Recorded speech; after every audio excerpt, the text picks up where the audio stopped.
भारत माता की इनकलाब वंदे। दोस्तों,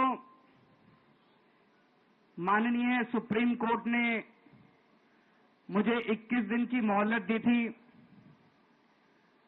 मैं तहे दिल से सुप्रीम कोर्ट का शुक्रिया अदा करना चाहता हूं, बहुत बहुत। उन्होंने चुनाव प्रचार करने के लिए मुझे ये मोहलत दी थी। 21 दिन कल पूरे हुए। अब यहां से मैं सीधा तिहाड़ जा रहा हूं। ये 21 दिन मेरे लिए बहुत विस्मरणीय है। मैंने एक भी मिनट खराब नहीं किया। रात दिन 24 घंटे देश को बचाने के लिए प्रचार किया है। केवल आम आदमी पार्टी के लिए प्रचार नहीं किया, सारी पार्टियों के लिए प्रचार किया। बंबई भी गया, भिवंडी भी गया, हरियाणा भी गया, उत्तर प्रदेश भी गया, पंजाब भी गया, जमशेदपुर भी गया। जहां मौका मिला, जहां जिसने बुलाया, उसी के लिए प्रचार करने के लिए गया, देश बचाने के लिए। मेरे सामने देश था। आम आदमी पार्टी इंपॉर्टेंट नहीं है, आम आदमी पार्टी सेकेंडरी है, पहली हमारे लिए देश है। तो मैं दिल्ली के लोगों को कहना चाहता हूं, आज आपका बेटा दोबारा जेल जा रहा है, इसलिए नहीं कि मैंने कोई भ्रष्टाचार किया है, इसलिए कि मैंने तानाशाही के खिलाफ आवाज उठाने की जरूरत की है। इस प्रचार के दौरान एक सबसे बढ़िया बात यह हुई कि सारे देश के सामने प्रधानमंत्री श्री नरेंद्र मोदी जी ने यह कबूल किया कि उनके पास मेरे खिलाफ रत्ती भर भी सबूत नहीं है। हम कहते थे ना, जब भी हमसे पूछा जाता था कि भाई ये कह रहे हैं 100 करोड़ रिश्वत ली, 100 करोड़ रिश्वत ली, वो 100 करोड़ कहां गया? 500 से ज्यादा जगह तुमने रेड मार ली, कहीं चवन्नी मिली हो, अठन्नी मिली हो, 1 रुपया मिला हो, कहीं हमने खर्च किया हो, कहीं कैश पड़ा हो, कहीं लॉकर में मिला हो, कहीं स्विस बैंक में मिला, कहीं चवन्नी नहीं मिली, तो पैसा कहां गया?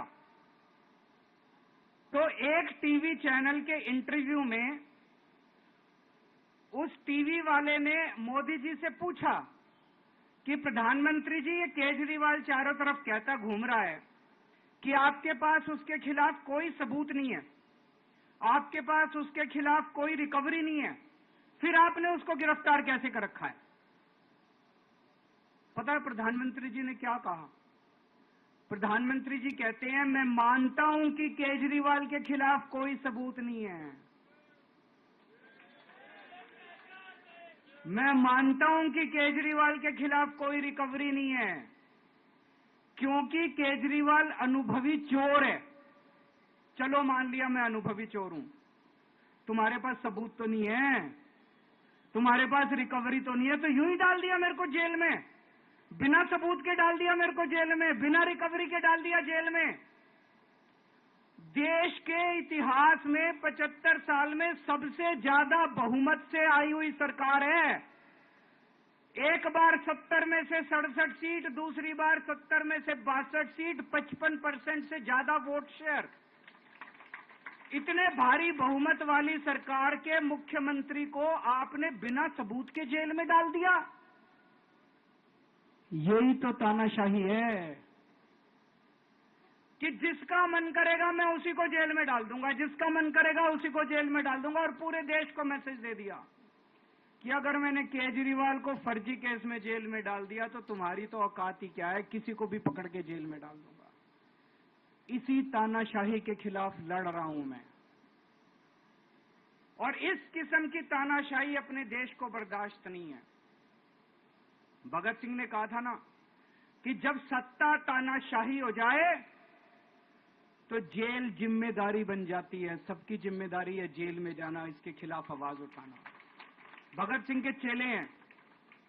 भगत सिंह देश को बचाने के लिए, देश को आजाद कराने के लिए जेल गए थे। भगत सिंह देश को आजाद कराने के लिए फांसी पे चढ़े थे। हम देश को बचाने के लिए जेल जा रहे हैं।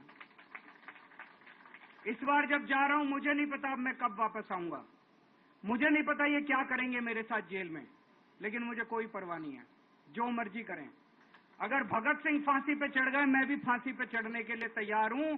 मेरे शरीर का एक एक कतरा इस देश के लिए है, मेरे शरीर के खून की एक एक बूंद इस देश के लिए है, मेरे जीवन का एक एक पल देश के लिए है।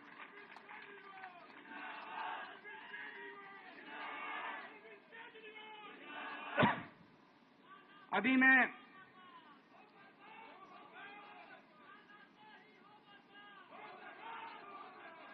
अभी राजघाट गया था सभी साथियों के साथ। महात्मा गांधी की समाधि पे हम लोगों ने श्रद्धांजलि दी। गांधी जी ने इस हमारे देश से तानाशाही का अंत किया था, वो हमारे लिए प्रेरणा स्रोत हैं।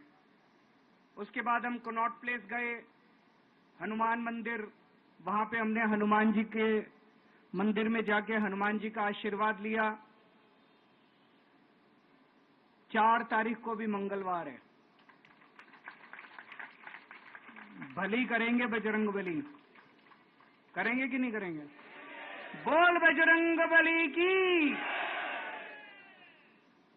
इनका नाश करेंगे, तानाशाहों का नाश करेंगे। अपने को किसी व्यक्ति विशेष से अपनी कोई दुश्मनी नहीं है, अपनी दुश्मनी तानाशाही से है, तानाशाही बर्दाश्त नहीं है अपने को।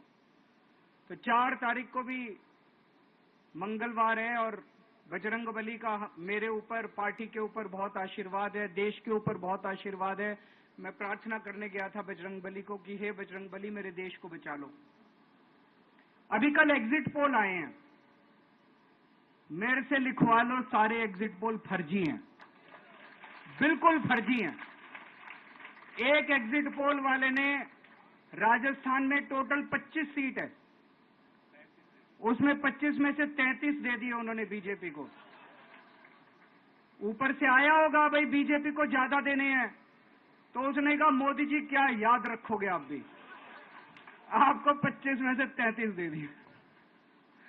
तो पूरा का पूरा फर्जी है, पूरा एग्जिट पोल फर्जी है। लेकिन असली मुद्दा ये है, इनको गिनती से 3 दिन पहले फर्जी एग्जिट पोल कराने की क्या जरूरत थी, ये समझने वाली बात है। मेरे को भी समझ नहीं आया, कई सारे लोगों की कई सारी बातें चल रही हैं। एक ये चल रहा है कि इन्होंने मशीनों का घोटाला कर दिया, लेकिन मैंने संदीप पाठक को भी बोला है और मैं सारे इंडिया गठबंधन की पार्टियों को बोलना चाहता हूं, अपने अपने काउंटिंग एजेंट को बोल दो पूरी तरह से सतर्क रहे। आखिरी तक अगर हार भी रहे हैं तब भी उठ के ना आए। कई बार क्या होता है, 1 राउंड में, 2 राउंड में, 3 राउंड में हार गए तो उठ के चले जाते हैं, उठ के नहीं जाना। सबसे लास्ट में रैंडम जितने बूथ होते हैं, ईवीएम मशीन होती है, उसकी पर्चियां पड़ती हैं, उन पर्चियों में से 5% पर्चियां उठाई जाती हैं। उन 5% ईवीएम की मैचिंग वीवीपैट की स्लिप से कराई जाती है। वीवीपैट पे जो स्लिप है उसकी काउंटिंग होती है, जैसे बैलेट पेपर की काउंटिंग होती थी, और उसकी काउंटिंग और ईवीएम की चेकिंग होती है दोनों की। एक भी मशीन अगर मैच ना करे तो वहां चुनाव रद्द कर दिया जाता है। तो अगर आपने ये चेकिंग कर ली वहां पे, तो इसका मतलब फिर ईवीएम का घोटाला हम बचा सकते हैं। फिर ईवीएम के घोटाला अगर कर रखा इन्होंने तो हम उसको एक्सपोज कर सकते हैं। तो सब लोगों ने लास्ट तक रुक के, आपका कैंडिडेट हार भी रहा है तब भी आखिरी तक रुक के आपको ये ईवीएम की चेकिंग करा के आनी है, ईवीएम और वीवीपैट की मैचिंग करा के आनी है। एक थ्योरी ये चल रही है कि इन्होंने इतना ज्यादा सीटें इसलिए दिखाई क्योंकि इनके लोगों ने शेयर मार्केट में इन्वेस्ट कर रखा है, और कल जब शेयर मार्केट खुले तो बम्पर होगा तो ये अपने शेयर बेच बाच के खुद तो निकल लेंगे। बाकी एक थ्योरी ये चल रही है कि अफसरशाही पे दबाव डालने के लिए अगले 3 दिन में अफसरों से उल्टे सीधे काम कराने के लिए एक माहौल बना दिया गया। भाई आ तो हम ही रहे हैं, तो हमारी बात मानो, उल्टे सीधे काम करो, काउंटिंग में गड़बड़ कराएंगे, सब कुछ करेंगे। लेकिन फिर से मैं कह रहा हूं, अपने को, अपने काउंटिंग एजेंट, एआरओ, सब आरओ, सब लोगों को अपने को ट्रेन करके भेजना है और अपने को चौकन्ना रहना है। बाद में हम कहते रहे इन्होंने ये कर दिया, उसका कोई फायदा नहीं होगा। अभी अपने को चौकन्ना रहना है। एक थ्योरी ये चल रही है कि अगर इन्होंने कल ही कम सीट दिखा दी होती एग्जिट पोल वालों ने, तो हो सकता है कि इन दोनों के खिलाफ आरएसएस में और बीजेपी में कल ही बगावत शुरू हो जाती। 4 तारीख तक इंतजार ही नहीं होता, हो सकता है। तो कई सारी थ्योरी चल रही हैं, लेकिन अपने को सतर्क रहना है, चौकन्ना रहना है। मेरा अपना मानना है कि 4 तारीख को इनकी सरकार नहीं बन रही है। ये एग्जिट पोल से घबराने की जरूरत ही नहीं है। माइंड गेम है इनका, माइंड गेम खेल रहे हैं। आपको डिस्करेज करने के लिए, डिप्रेशन में डालने के लिए बिल्कुल नहीं जाना। आप उससे जाओ कि आप जीत रहे हो। आप अपने उस कॉन्फिडेंस से जाओ कि आप जीत रहे हो और आखिरी तक आपको बैठे रहना है, किसी भी हालत में बैठे रहना है आपको। हमें हर एक को लड़ना पड़ेगा। ये चुनाव किसी पार्टी का या किसी नेता विशेष का नहीं है। ये चुनाव इस देश को बचाने के लिए है, इस देश में जनतंत्र को बचाने के लिए है।